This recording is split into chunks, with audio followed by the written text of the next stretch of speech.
दोस्तों नमस्कार। दोस्तों, जिस वक्त इस देश के 10 लाख से ज्यादा बैंक कर्मी निजीकरण के खिलाफ हड़ताल पर थे, उसी वक्त सरकार निजीकरण के पक्ष में निर्णय ले रही थी। यानी एक तरफ बैंक कर्मियों का कहना था कि सरकारी संपत्ति को आप औने पौने भाव में ही नहीं बल्कि निजी हाथों में नहीं सौंप सकते हैं। नौकरियों पर खतरे मंडरा रहे हैं, लगातार नौकरियां कम हो रही हैं। उसी वक्त इस देश की फाइनेंस मिनिस्टर इसकी जानकारी इस देश को दे रही थी कि एक दो नहीं बल्कि दर्जन भर मंत्रालयों से जुड़ी हुई अलग अलग योजनाएं निजी हाथों में सौंपी जाएगी और इनका जब मोनेटाइजेशन होगा तो 2.5 लाख करोड़ से ज्यादा की कमाई सरकार की हो जाएगी और किसी की नौकरी नहीं जाएगी। सरकार रक्षा करेगी कि किसी की नौकरी ना जाए।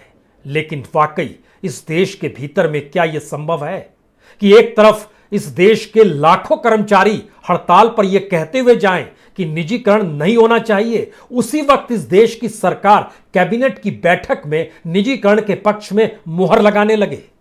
और जो हमने आपसे जिक्र किया अलग अलग मंत्रालय, उन मंत्रालयों के मातहत अलग अलग तरीके से तय किया गया कि इस मंत्रालय में इतना कुछ निजी हाथों में सौंपेंगे तो इतनी कमाई हो जाएगी। मसलन सबसे ज्यादा कमाई रेलवे से होनी है। सरकार एक दो बार नहीं दर्जनों बार कह चुकी है रेलवे का निजीकरण नहीं होगा। रेल मंत्री पीयूष गोयल ने फिर कहा, कल भी कहा, निजीकरण नहीं होगा। लेकिन इस बैठक के भीतर से क्या निकल कर आया? 90,000 करोड़ रुपए की कमाई उस मोनेटाइजेशन से होगा जो देश के 50 रेलवे स्टेशन प्राइवेट हाथों में सौंपे जाएंगे। इस देश की 150 पैसेंजर गाड़ियां प्राइवेट हाथों में सौंपी जाएगी। पेट्रोलियम मंत्रालय 17,000 करोड़ रुपए कमा कर देगा क्योंकि गेल, आईओसीएल, एचपीसीएल इसकी जो पाइपलाइंस है उसको निजी हाथों में दे दिया जाएगा। टेलीकॉम मंत्रालय से भी 40,000 करोड़ रुपए की कमाई होगी क्योंकि बीएसएनएल, एमटीएनएल, भारतनेट इनको निजी हाथों में दे दिया जाएगा। जो रोड और हाईवे की मिनिस्ट्री है उससे 30,000 करोड़ रुपए की कमाई होगी। उसमें लगभग 7,000 किलोमीटर लंबी सड़क जो है वह भी निजी हाथों में सौंप दी जाएगी। जो पावर मिनिस्ट्री है उससे भी लगभग 27,000 करोड़ रुपए की कमाई होने वाली है क्योंकि जो पावर ग्रिड है उसके जो एसेट्स हैं उसको हम लोग निजी हाथों में दे देंगे। जो एविएशन मिनिस्ट्री है उसके जरिए लगभग 20,000 करोड़ की कमाई होगी। उसमें लगभग 13 एयरपोर्ट निजी हाथों में सौंप देंगे। हम आपसे जिक्र कर रहे थे दिल्ली, मुंबई, बेंगलोर, हैदराबाद, लेकिन सरकार की फहरिस्त बड़ी लंबी है। इससे पहले याद कीजिए जयपुर, लखनऊ, गुवाहाटी, तिरुवनंतपुरम, भुवनेश्वर, वाराणसी, अमृतसर, रायपुर, इंदौर, त्रिची, इन सब के निजीकरण की दिशा में सरकार बढ़ चुकी है। पैसा भी ले लिया है और एक एक करके वह चीजों को अब निजी हाथों में सौंपने की तैयारी कर रही है। यहीं तक कि नहीं बल्कि स्पोर्ट्स मंत्रालय यानी खेल मंत्रालय भी कमाकर सरकार को देगा 20,000 करोड़ रुपए क्योंकि स्टेडियम भी अब निजी हाथों में दे दिया जाएगा। जवाहरलाल नेहरू स्टेडियम दिल्ली का देखा है या नाम सुना है, वह भी अब प्राइवेट सेक्टर के हाथ में होगा। इतना ही नहीं बल्कि जो पोर्ट और शिपिंग कॉरपोरेशन माने पोर्ट यानी बंदरगाहों का जो मंत्रालय है उसके मातहत भी इस देश के छोटे बड़े लगभग 30 बंदरगाह वह भी निजी हाथों में दे दिए जाएंगे। इसके मतलब क्या है? या फिर एक ऐसी परिस्थिति इस देश के भीतर में आ गई है जहां पर अब डिसइन्वेस्टमेंट से आगे की परिस्थिति सरकार ने अपना ली है। यकीनन, क्योंकि डिसइन्वेस्टमेंट का मतलब बहुत साफ होता है कि अगर आप डिसइन्वेस्टमेंट कर भी रहे हैं तो भी यह माना जाता है कि कहीं ना कहीं सरकार की हिस्सेदारी उसमें ना सिर्फ बनी रहती है बल्कि सरकार निर्णय भी लेती है। यानी नियंत्रण सरकार का डिसइन्वेस्टमेंट में बरकरार रहता है। तो इसीलिए जब डिसइन्वेस्टमेंट में अपने स्टेक्स सरकार बेचती है तो नौकरियां कम जाती है। उसके भी हम आज आपको आंकड़े बताने वाले हैं। बीते 6 वर्षों में क्या कुछ इस देश के भीतर में डिसइन्वेस्टमेंट से कितनी नौकरियां गई हैं। लेकिन निजीकरण का मतलब बहुत साफ है कि सरकार का कोई नियंत्रण नहीं होगा। जिस भी कंपनी को आप कुछ बेच देते हैं उस कंपनी के मालिक अब अपने लिहाज से तय करेंगे कि हमें कितने वर्कफोर्स को रखना है, कितनी टेक्नोलॉजी को अपनाना है। और इसी प्राइवेटाइजेशन को लेकर कैबिनेट जब बैठी और उसने जब डिसीजन लेना शुरू किया तो उसने एक नाम दिया, डेवलपमेंट फाइनेंस इंस्टीट्यूशन, DFI। 3 साल में 5 लाख करोड़ रुपए कमाने हैं। तो इस डेवलपमेंट फाइनेंस इंस्टीट्यूशन को निजीकरण के जरिए एक नए तरीके से परिभाषित किया गया। और इस निजीकरण का मतलब अगर बहुत साफ तौर पर समझें कि डिसइन्वेस्टमेंट यानी विनिवेश से यह एक आगे का कदम है, तो उसके लिए आपको एक क्षण के लिए डिसइन्वेस्टमेंट की स्थिति को समझना होगा जो सरकार अलग अलग स्टेक्स को बेच रही है। क्योंकि हर स्टेक को हर साल सरकार ने टारगेट रखे, वो टारगेट डिसइन्वेस्टमेंट के जरिए पूरे नहीं हो पा रहे थे। क्योंकि पूरे तो तब होंगे ना जब इस देश की अर्थव्यवस्था मजबूत होगी, इस देश के कंज्यूमर के पास पैसा होगा, तो कोई प्राइवेट सेक्टर सरकार के डिसइन्वेस्टमेंट में शरीक होकर कुछ स्टेक ले लेगा और उससे लाभ कमाएगा। लेकिन जब बाजार में पैसा ही नहीं हो, लोगों के पास रोजगार ही ना बच पा रहा हो, नौकरियां लगातार जा रही हो, तो फिर डिसइन्वेस्टमेंट सफल कैसे होगा? यानी अर्थव्यवस्था आपकी सिकुड़ती जा रही है और अब आप इसमें कंपनियों को बेचने निकले हैं थे कि हम इतने स्टेक्स बेचेंगे। सरकार को लगा अर्थव्यवस्था तो ठीक कर नहीं सकते हैं, तो क्यों नहीं अब पूरे तरीके से प्राइवेट हाथों में ही सौंप दिया जाए। क्योंकि डिसइन्वेस्टमेंट का सच अगर आप जानना चाहते हैं तो 2014-15 से लेकर 2020-21 तक मोदी सरकार ने 6,79,425 करोड़ रुपए के डिसइन्वेस्टमेंट का टारगेट अलग अलग साल में हिस्से में उसको बांटते हुए रखा। और सरकार जो इन 5-6 सालों में जो कलेक्ट कर पाई डिसइन्वेस्टमेंट से, वह लगभग 4,55,910 करोड़ रुपए है। यानी ध्यान दीजिए, तो लगभग 1 लाख 1.5 लाख करोड़ रुपया जो है, 1.5 लाख 2 लाख करोड़ रुपया सरकार उस टारगेट से पीछे ही रह गई। और अब तो उसमें और तेजी आनी चाहिए थी, लेकिन अब उसमें और धीमी गति से वो आगे बढ़ रही है। अगर बरस दर बरस देखिए, और उसके साथ यह भी देखिएगा कि जो पीएसयू थे जिसमें डिसइन्वेस्टमेंट सरकार कर रही थी, कितनी नौकरियां चलती चली जा रही है, नौकरियां भी गायब हो रही है। 2014-15 में मोदी सरकार का टारगेट था 58,425 करोड़ रुपए हमारा टारगेट है डिसइन्वेस्टमेंट से, लेकिन सरकार की कमाई कितनी हुई? सिर्फ 26,000 करोड़ रुपए। लेकिन इस 26,000 करोड़ की एवज में इस देश के भीतर में लगभग 66,000 लोगों की नौकरियां चली गई जो पीएसयू में काम करते थे। यह टारगेट इसलिए अचीव किया गया क्योंकि इस बीच में क्या नौकरियां चली जाए, क्योंकि 2014 में इस देश के भीतर में पीएसयू में काम करने वाले कर्मचारियों की कुल संख्या 15,87,000 थी, जो 2015 में घटकर 15,21,000 हो गई। यानी 66,000 लोग की नौकरी चली गई। 2015-16 में टारगेट रखा गया 69,500, अचीव किया गया 23,997 करोड़।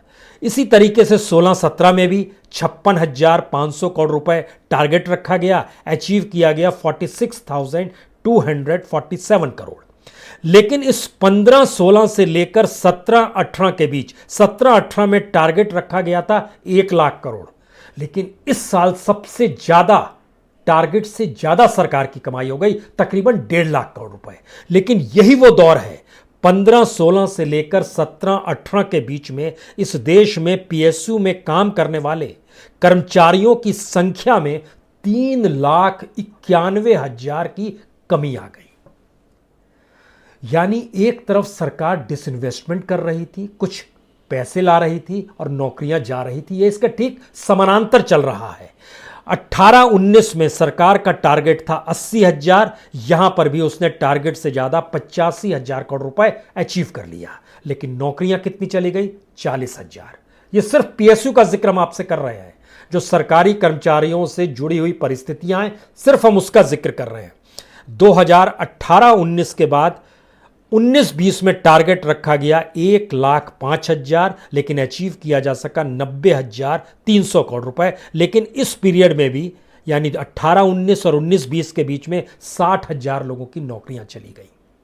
जो सरकार का डाटा है उसमें 20-21 में सरकार को सबसे ज्यादा नुकसान हुआ, क्योंकि टारगेट सरकार ने रखा था 2,10,000 करोड़ का, लेकिन अचीव कर पाई सिर्फ 28,298 करोड़ रुपया। लेकिन इन सब के मिलाने के बाद स्थिति उभरती क्या है? 2 स्थिति उभरती है। सरकार के डिसइन्वेस्टमेंट में पिछले साल ब्रेक लग गई, तो इस साल पहली बार सरकार जो हमेशा अपने डिसइन्वेस्टमेंट का टारगेट बढ़ा रही थी, उसको उसने कम किया और इस बार 1,75,000 करोड़ का रखा है। यानी पिछली बार 2,10,000 करोड़ का था, इस बार उसने कम कर दिया। क्योंकि बहुत कम कमाई हुई। लेकिन ये सारी चीजें शिफ्ट उसने प्राइवेटाइजेशन की दिशा में कर दी। डिसइन्वेस्टमेंट के तहत जबकि सरकार ही निर्णय लेती है स्टेक्स बेचने के बाद उस कंपनी का जिसको उस सेल कर रही है, लेकिन प्राइवेटाइजेशन के बाद वो निर्णय नहीं ले पाएगी। इस पूरी प्रक्रिया में जो सरकार के कर्मचारियों की संख्या थी 2014 में, जब सरकार ये सत्ता में आई थी, तब पीएसयू में काम करने वाले लोगों की तादाद थी 15,87,000। 2019 में ये घटकर पहुंच चुका है 10,30,000, यानी 5,57,000 कर्मचारियों की नौकरी इस दौर में चली गई। यह एक सच है निजीकरण का। इसका दूसरा सच और खतरनाक है। यह इसलिए खतरनाक कहीं ज्यादा हो चला है क्योंकि सरकार जो सेल कर रही है या जो कीमत भी लगाती है, उस कीमत की परिस्थितियों में कैसे एसेट्स कौड़ियों के मोल बेच दिए जाते हैं और सरकार उसे छुपाती है, इसका एक हिस्सा हमें लगता है कि पिछले दिनों एक रंजीत थॉमस नाम के शख्स हैं, उन्होंने बीपीसीएल को लेकर एक आरटीआई दर्ज की। उन्होंने सरकार से पूछा कि आप जो बीपीसीएल को बेच रहे हैं, क्या ये बता पाएंगे कि बीपीसीएल यानी भारत पेट्रोलियम के पास देश भर में जमीन कितनी है। सरकार का जवाब क्या आया? सरकार ने कहा जमीन तो बहुत है, लेकिन कुल कितनी है ये हमको जानकारी नहीं है। और आरटीआई एक्ट का सेक्शन 7/9 ये कहता है कि अगर कोई जानकारी नहीं है, यानी कोई रेडी रिकॉर्ड नहीं है, तो आपको जवाब देने की जरूरत नहीं है। तो उस ऑप्शन को लिख दिया गया आरटीआई के जवाब में। लेकिन जब अपने तौर पर हमने पता करना शुरू किया कि वाकई कुछ इसमें स्थिति, रंजीत थॉमस जिन्होंने आरटीआई दायर की थी, उन्होंने भी जानकारी दी। उनका कहना था कि जो बीपीसीएल की कीमत है कुल जो लग रही है, उसके मातहत अगर जो 3 रिफाइनरी है बीपीसीएल के पास, कोच्चि रिफाइनरी, मुंबई रिफाइनरी, बीना रिफाइनरी, एक चौथी रिफाइनरी हुआ करती थी न्यूमलीगढ़ में, जिसके स्टेक सब बेच दिए गए हैं, उसके बारे में भी जानकारी दें। उससे पहले यह समझिए कि जो कोच्चि की रिफाइनरी है उसके पास कुल जमीन 1,482 एकड़ की जमीन है। अगर आप कोच्चि मेट्रो को देखिएगा तो उसने, सरकार ने जो जमीन ली वो लगभग 441 स्क्वायर फीट की जमीन का ही उसको लगभग 1,70,00,000 मुआवजा देना पड़ गया। यानी ओलेक्स पर अगर आप डालिएगा कि 1 एकड़ की जमीन शहरी क्षेत्र में कोच्चि में कैसे पड़ेगी, तो उसकी कीमत लगभग 300 करोड़ तक आएगी। लेकिन हमें लगता है कि आप 300 करोड़ मत आकिए, उसको कम आकिए, 30 करोड़ ही आकिए। 30 करोड़ भी प्रति एकड़ के लिहाज से जो जमीन कोच्चि रिफाइनरी के पास है 1,480 एकड़, अगर आप इसको मल्टीप्लाई करेंगे तो लगभग 44,000 करोड़ आएगा। एक्यूरेट 44,400 करोड़। ये सिर्फ कोच्चि की रिफाइनरी की जमीन है। इसके पैरेलल में जब आप मुंबई की रिफाइनरी का एनालिसिस करना शुरू करेंगे तो मुंबई के भीतर में 454 एकड़ की जमीन है। अब सवाल है कि इस 454 एकड़ को आप कितनी प्रति एकड़ कितने में बेचेंगे? इम्पॉसिबल सी चीज़ है कि 30 एकड़ तो हमने कोच्चि की जमीन लगाई, लेकिन 30 करोड़ रुपए एकड़ अगर कोच्चि के हिसाब से मुंबई की जमीन भी लगा दीजिएगा तो भी यहां पर 13,000 करोड़ से ज़्यादा की फिर ये जमीन हो गई। सिर्फ जमीन की कीमत 30 करोड़ एकड़, कोच्चि की जमीन, मुंबई रिफाइनरी की जमीन, इन दोनों को जब आप मिला दीजिएगा तो यह तकरीबन बैठता है आपका 58,000 करोड़, 58,000 करोड़। अब आपके जहन में यह सवाल आना चाहिए कि सिर्फ जमीन की कीमत अगर 58,000 करोड़ है तो बीएसएनएल की जो कीमत क्या लग रही है भारत पेट्रोलियम की? भारत पेट्रोलियम की कुल कीमत जो बैठ रही है, क्योंकि 53% स्टेक सरकार के पास है, उस लिहाज से इसकी कीमत लगभग 45,000 करोड़ या 50,000 करोड़ की बैठ रही है। यानी जमीन की कीमत से भी कम। बाकी चीजें छोड़ दीजिए, ये फायदेमंद कंपनी है, ये फैक्ट है। सरकार को 7,000 करोड़ से ज्यादा का डिविडेंड देती है, यह भी सच है। प्रॉफिट भी इसका जबरदस्त है, यह भी सच है। यह एक स्थिति है। एक दूसरी स्थिति भी हमको लगता है यहां आपको जाननी चाहिए जब हम लोग एसेट का जिक्र करते हैं। इसमें जैसे आपके जहन में यह बात आएगी कि बीएसएनएल की कीमत के लिए याद कीजिए 2019 में क्या कहा गया था। 69,000 करोड़ का जो मर्जन और रिवाइवल प्लान बनाया गया है, और वीआरएस के तहत लगभग 90,000 लोगों ने वीआरएस ले लिया, हालांकि पेमेंट अभी सबको नहीं हुआ है। लेकिन जब बीएसएनएल की भी स्थिति को हमने एनालिसिस करना शुरू किया कि उसके पास जो अपने एसेट हैं उसकी कीमत क्या होगी, उसकी कीमत निकल कर आई जो संपत्ति के तौर पर जो सिर्फ जमीन है, जहां जहां देश भर में बीएसएनएल के ऑफिसेज हैं, उस जमीन का लगभग 1,20,000 करोड़ की तो जमीन ही है। उसके अलावे टावर्स जो हैं उसको छोड़ दीजिए, 22,000 करोड़ के टावर्स अलग हैं। ऑप्टिकल फाइबर जो इसके पास है लगभग 65,000 करोड़ के ऑप्टिकल फाइबर अलग हैं। यानी टोटल जोड़िएगा तो 2 लाख करोड़ से ज्यादा की संपत्ति तो इसके पास एसेट के तौर पर है। उसको जब आप ट्रांसफर कर दीजिएगा, जो कि इस देश की संपत्ति का हिस्सा है, टैक्सपेयर के पैसे से खड़ी गई कंपनी है, उसको जब आप उसकी 1/4 कीमत में किसी दूसरे को दे रहे हैं, तो वह इसलिए नहीं डिसइन्वेस्टमेंट का स्टेक ले रहा है क्योंकि देश के भीतर में लोगों की स्थिति इतनी नाजुक है कि उसके किसी भी प्रोडक्ट को खरीद पाने की स्थिति में इस देश का कंज्यूमर नहीं है। तो इसीलिए यह निजीकरण की सोच सरकार के पास आई है। सारी चीजों से पल्ला झाड़ लीजिए और पल्ला झाड़ने के साथ प्राइवेट कंपनियां ही इस देश को चलाए, इस देश के इंस्टीट्यूशंस को चलाए। हम कोई जिम्मेदारी नहीं लेंगे। सरकार का निजीकरण को लेकर पहला नजरिया यही है, जिसका हमने आपसे जिक्र किया कि जब कैबिनेट की बैठक हुई तो इसमें बात की जानकारी दी गई कि हम लोग डेवलपमेंट फाइनेंस इंस्टीट्यूशन जो डेवलप कर रहे हैं, इसके जरिए 5 ट्रिलियन की कमाई हो जाएगी। कमाल की सोच है।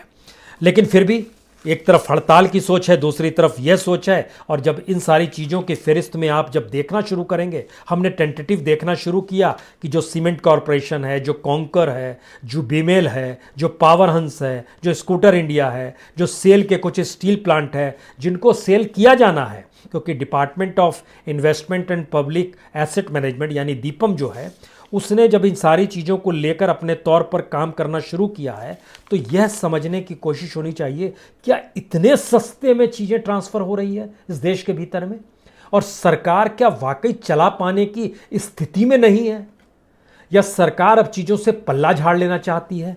यह इसलिए महत्वपूर्ण है क्योंकि इस देश के भीतर में जितने भी पीएसयूज हैं, यानी उन पीएसयू से जितनी भी कमाई होती है, उस कमाई के समानांतर सरकार को जो कर्मचारियों को वेतन देना पड़ता है, पीएफ में पैसा जमा होता है, वेजेस देने पड़ते हैं, ये सारी चीज़ें सरकार को देनी पड़ती है। और सरकार का काम यही होता है कि इसके ज़रिए ही हम चीज़ों को डेवलप करें और उस देश की इकोनॉमी को मजबूत बनाएं। लेकिन इस देश के भीतर में सारे पीएसयू से कमाई जो थी 2013-14 में, हम आपको नेट प्रॉफिट बतला रहे हैं, 2013-14 यानी वह साल जो मनमोहन सरकार का आखिरी साल था, उस वक्त कमाई थी 1,28,295 करोड़, 1,28,295 करोड़ रुपए कमाई थी ओवरऑल पीएसयूज की। और आज की तारीख में जब हम आपसे बात कर रहे हैं तो सारे पीएसयूज की कमाई जो है दोबारा उसी रकम पर आ गई है। यानी 6-7 साल में पीएसयू की कमाई बढ़ी नहीं, वही रकम है। मैक्सिमम कमाई सरकार की गई थी 18-19 में, जब 1,42,951 करोड़ रुपए हुए थे, वह कमाई थी। लेकिन उसके बाद 19-20 की स्थिति जो महामारी की आई, उसके बाद सरकार की इकोनॉमी जो इलेक्शन के बाद से जो डामाडोल होनी शुरू हुई है, दोबारा लौट कर ये उसी पोजीशन पे आ गए हैं जिस पोजीशन पे 2013-14 में थे। यहां पर एक सवाल और होना चाहिए कि सरकार वेजेस कितना देती है, सैलरी कितना देती है। यानी जो कर्मचारी स्ट्राइक कर रहे हैं, जाहिर है बैंक वालों ने की, इंश्योरेंस वाले की, अब LIC वाले करेंगे, आने वाले वक्त में PSUs के लोग भी करेंगे, अलग अलग कंपनियों के लोग भी करेंगे। सरकार इन कर्मचारियों को जो सैलरी और वेजेस देती है वह भी लगातार कम ही हो रहा है। और वो कम इसलिए हो रहा है क्योंकि एक तरफ नौकरियां जा रही हैं, दूसरी तरफ सरकार ये बताती है कि दरअसल आपने कमाई उस रूप में कंपनी ने की नहीं है। उदाहरण के लिए 2018-19 में 1,52,684 करोड़ रुपए सैलरी और वेजेस की रकम है। उससे एक साल पहले 1,53,945 करोड़ था, यानी लगभग 1,000-1,500 करोड़ से ज़्यादा कम हो गया एक साल में। इससे पहले धीरे धीरे चलते चले जाइएगा तो जो सैलरी मिला करती थी 2014-15 में, उस सैलरी के मुकाबले आज की स्थिति में जितने लोगों की तादाद कम हुई है, उसमें लगभग 10,000 करोड़ से ज़्यादा की कमी आ गई है। सरकार का बोझा कम हो गया। यानी सरकार के पास कोई दूसरा ऑप्शन ही नहीं है कि वह निजीकरण करे या ना करे, क्योंकि डिसइन्वेस्टमेंट फ्लॉप हो गया, इकोनॉमी सिकुड़ गई।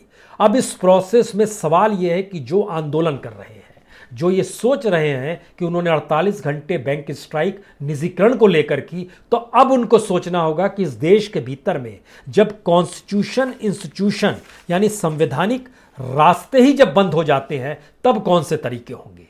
शायद यहां पर तुलना करना किसानों से ठीक होगा क्या, ठीक होना चाहिए या नहीं होना चाहिए, यह सोचने की बात इसलिए है किसान बीते 3.5 महीने से सड़क पर है, लगातार सरकार की उस एग्रीकल्चरल रिफॉर्म की थ्योरी को चैलेंज दे रहा है।